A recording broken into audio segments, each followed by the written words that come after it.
Friends, അപ്പോൾ വീഡിയോൻ്റെ തമ്പനയിൽ കണ്ട പോലെ തന്നെ ഈസി ആയിട്ട് എങ്ങനെ ഒരു ജേർണൽ ചെയ്യാമെന്നാണ് കാണിച്ചു തരാൻ പോകുന്നത്. സോ ഫസ്റ്റ് ഓഫ് ഓൾ ഞാനിതിന് ടേക്ക് ചെയ്തിട്ടുള്ളത് ഒരു ക്രാഫ്റ്റ് ജെങ്ങിൻ്റെ ഒരു ജേർണലിംഗ് ബുക്കാണ്. And I purchase this from Amazon. ഇതിൻ്റെ ലിങ്ക് ഞാൻ താഴെ ഡിസ്ക്രിപ്ഷൻ ബോക്സിൽ കൊടുക്കാം. ആൻഡ് ഇതൊരു അത്യാവശ്യം ക്വാളിറ്റി ഉള്ളൊരു ബുക്കാണ് കേട്ടോ. കാര്യം നല്ല പേജസ് ആണെന്നുണ്ടെങ്കിൽ അത്യാവശ്യം GSM ഉള്ള കട്ടിയുള്ള പേജസ്സാണ്. പെട്ടെന്ന് ഇപ്പോൾ നമ്മൾ സ്റ്റിക്ക് ഓൺ ചെയ്യുകയാണെന്നുണ്ടെങ്കിലും പെട്ടെന്ന് കീറി പോകുന്നില്ല. ആ ഒരു രീതിയിലുള്ളൊരു പേപ്പേഴ്സാണ്. പിന്നീട് ഇതിന് വേണ്ടിയിട്ടുള്ള ഫോട്ടോസ് ഞാൻ A3 ഷീറ്റിലാണ് പ്രിൻറ്റ് ചെയ്തിട്ടുള്ളത്. 80 റുപ്പീസ് അങ്ങനെ എന്തോ ആയിട്ടുള്ളൂ. പിന്നെ ഇത് കട്ട് ചെയ്തെടുക്കുക. ആൻഡ് കട്ട് ചെയ്തപ്പോൾ അത്യാവശ്യത്തിലേറെ ഫോട്ടോസ് ഉണ്ട്. അപ്പോൾ ഇതൊക്കെ ഒരു പേജിൽ കുത്തി കൊള്ളിക്കണം. ഓക്കെ, ദെൻ എനിക്ക് അടുത്ത ഒരു ജേർണലിങ് ചെയ്യാൻ പറ്റിയ കുറച്ച് സംഭവങ്ങളൊക്കെ ഞാൻ എടുത്ത് വെച്ചിരുന്നു. എൻ്റെ ടാഗ്, എൻ്റെ ഹോസ്റ്റലിൻ്റെ ഔട്ട് പാസ്, അങ്ങനത്തെ കാര്യങ്ങളൊക്കെ. ആക്ച്വലി ഇതൊരു ഹോസ്റ്റലിലത്തെ തിങ്സ് ആട്ടോ ഞാൻ ജേർണൽ ചെയ്യുന്നത്. എൻ്റെ ഹോസ്റ്റലിൻ്റെ റൂം, എൻ്റെ ഹോസ്റ്റലിൻ്റെ മൊത്തം കാര്യങ്ങൾ വെച്ചിട്ടാണ് ഞാനൊരു ജേർണൽ ചെയ്യുന്നത്. അവിടെ നിന്ന് എടുത്തിട്ടുള്ള ഫോട്ടോസ്, അങ്ങനത്തെ സംഭവങ്ങൾ. അപ്പോൾ ടാഗാണ് ഞാൻ ആദ്യമായിട്ട് മുറിച്ച് മാറ്റുന്നത്.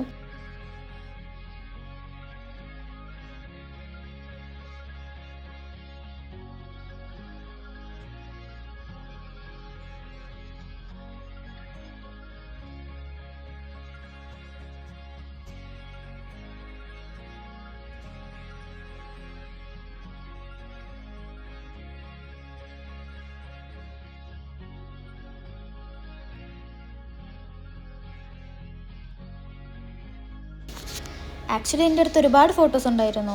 നമ്മൾ ഹോസ്റ്റൽ തിങ്സ് ആയിട്ടുള്ള റമളാൻ്റെ ദിവസത്തെ, പിന്നെ അതുപോലെ ഓണത്തിൻ്റെ അന്നത്തത് ആൻഡ് ന്യൂ ഇയറിൻ്റെ അന്നത്തത്, എസ്പെഷ്യലി നമ്മൾ ഓരോ ദിവസം സ്പെൻഡ് ചെയ്ത കാര്യങ്ങളൊക്കെ കൂടെ ആയിട്ടുള്ള. സോ ഇത് ഫോണിൽ വെച്ചിരിക്കുന്നതിനേക്കാൾ കുറച്ചുകൂടി ബെറ്റർ ഇതൊരു ബുക്കിലൊരു ജേർണലായി വെക്കുകയാണെങ്കിൽ മേ ബി കുറച്ചുകൂടി മെമ്മറബിൾ ആയിട്ടുള്ള കാര്യങ്ങളല്ലേ.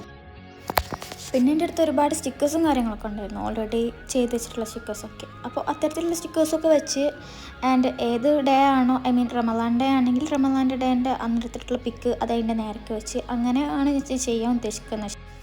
ശരിക്കും നമ്മളടുത്ത് 2-3 ഫോട്ടോസൊക്കെയാണ് ജേർണലിങ്ങിൽ ഉള്ളതെന്നുണ്ടെങ്കിൽ നമുക്ക് ഒരുപാട് എസ്തെറ്റിക് ആയിട്ടുള്ള പേപ്പേഴ്സും സ്റ്റിക്കേഴ്സൊക്കെ വെച്ച് അത് ഓൾമോസ്റ്റ് ഡെക്കറേറ്റ് ചെയ്ത് ചെയ്യാം. പക്ഷേ അതിനേക്കാളും കുറച്ചുകൂടി ഇൻട്രസ്റ്റിംഗ് ആൻഡ് കാണുമ്പോൾ ഒരു മോർ റിയലിസ്റ്റിക് ആയിട്ട് തോന്നുന്നത് നമ്മളുടെ അടുത്തുള്ള ഓൾമോസ്റ്റ് എല്ലാ ഫോട്ടോസും വെച്ചിട്ടുള്ള ഒരു ബണ്ടിൽ ഓഫ് മെമ്മറീസ് ആണ്.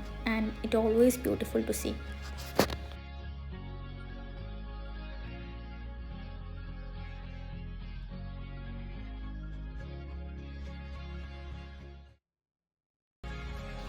പിന്നെ നിങ്ങളൊക്കെ വീട്ടിലുണ്ടോ എന്ന് എനിക്കറിയില്ല. എൻ്റെ വീട്ടിൽ കാലങ്ങളായിട്ട് എത്രയോ വർഷങ്ങൾക്ക് മുന്നേ കൊണ്ടുവന്ന് തന്നിട്ടുള്ള കല്യാണക്കത്തിൻ്റെ പേപ്പേഴ്സൊക്കെ ഞാൻ എടുത്തേക്കാറുണ്ട്. കുറച്ച് എസ്തെറ്റിക്കായി തോന്നുന്ന പേപ്പേഴ്സൊക്കെ ഞാൻ എടുത്തേക്കാറുണ്ട്.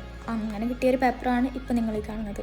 ആൻഡ് അതിൻ്റെ മേലെ കുറച്ച് ഇതുപോലെ എസ്തെറ്റിക്കായിട്ട് കിട്ടിയിട്ടുള്ള കച്ചറ സാധനങ്ങളുണ്ടല്ലോ, അങ്ങനത്തെ ഒക്കെ വെച്ചിട്ട് അഡ്ജസ്റ്റ് ചെയ്യാം. കച്ചറ എന്നൊന്നുമല്ല, എസ്തെറ്റിക്കായിട്ടുള്ള സംഭവങ്ങളാണ്, നമുക്ക് കുറേ മുന്നേ കിട്ടുന്ന സംഭവങ്ങൾ. ആൻഡ് ഇത് എന്ന് പറയുന്നത് എൻ്റെ ഹോസ്റ്റലിൻ്റെ ഔട്ട് പാസ്സാണ്. ഇത് എല്ലാവരും ഹോസ്റ്റലിൽ നിന്ന് വരുമ്പോൾ കളയും, പക്ഷേ ഞാനത് എന്തോ എനിക്ക് ജേർണൽ ചെയ്യണം എന്നുള്ള രീതിയിൽ എടുത്ത് വെച്ചൊരു പേപ്പറാണ്. And actually it was so memorable. And ഹോസ്റ്റലിൽ അല്ലെങ്കിൽ ക്യാമ്പസിൽ മീറ്റ് ചെയ്തിട്ടുള്ള സബ്ജക്ട്സ് എന്നെ ഒരുപാട് വേദനിപ്പിച്ചിട്ടുണ്ടെങ്കിലും അവിടെ മീറ്റ് ചെയ്ത് ഫ്രണ്ട്സ് എന്നെ ഒരുപാട് സന്തോഷിപ്പിച്ചിട്ടുണ്ട്. എവരിത്തിങ്, എല്ലാ കാര്യങ്ങളിലാണെങ്കിലും. സോ അവരോട് കൂടെ വെച്ച് ചെയ്തിട്ടുള്ള ഓരോ ഫോട്ടോസ്, ഓരോ കാര്യങ്ങൾ എനിക്ക് തീർച്ചയായിട്ടും അത് ജേർണൽ ചെയ്യണമെന്ന് ഞാൻ അവിടെ നിന്ന് അന്ന് തന്നെ പറഞ്ഞെടുക്കുന്ന ഒരു സംഭവം. സോ ഐ തിങ്ക് ഇതൊരു വീഡിയോ ആക്കി എടുക്കാമെന്ന്.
സോ അങ്ങനെ ഓൾമോസ്റ്റ് പരിപാടി തീരാനായി.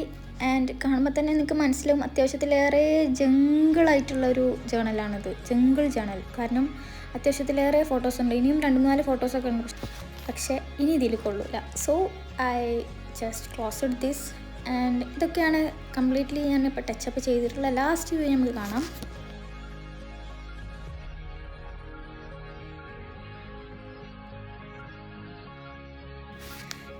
ജേണൽ എന്നൊക്കെ പറയുമ്പോൾ ആ ഒരു 2 പേജസും കംപ്ലീറ്റ്ലി ആവണമല്ലോ, അതിൻ്റെ ആ ഒരു പേപ്പറിൻ്റെ ഒരു അംശം പോലും കാണാൻ പാടില്ലല്ലോ.